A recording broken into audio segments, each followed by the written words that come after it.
Lobbyists have a lot of influence over the state's alcohol laws. As we've reported, a commission is considering changes that could eliminate the Sunday sales ban or open up who can sell cold beer. Now, the head of that committee is now accusing lobbyists of jumping the gun by announcing they'd reached a compromise deal. Our State House reporter, Brandon Smith, joins us now.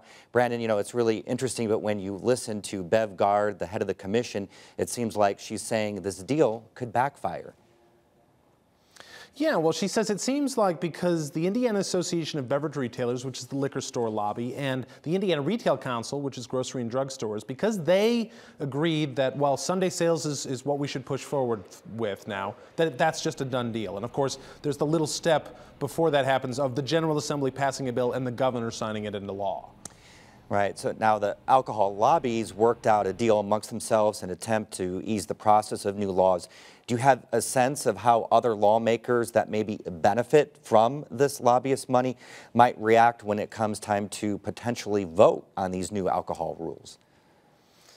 It's tough to tell right now, but it definitely has the potential to backfire, because if lawmakers go along with what the two lobbies sort of worked out this agreement on, which is legalizing Sunday sales but not the expansion of cold beer sales, it then seems like lawmakers only did it because the lobbies told them to, even if that's where they were headed all along. This has been a big year for the alcohol debate in Indiana. Briefly, what brought us to where we are right now?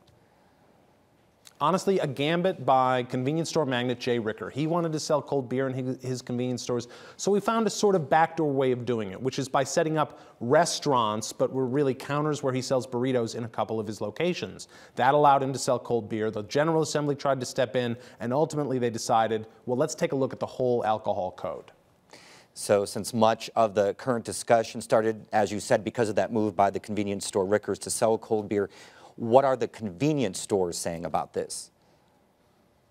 Well, they probably rightly feel a little screwed by this deal between the grocery and grocery and liquor stores. It really boils down to this. Liquor stores would prefer that nothing changes, but if change is going to come, they're more comfortable opening up Sunday sales than they are cold beer sales.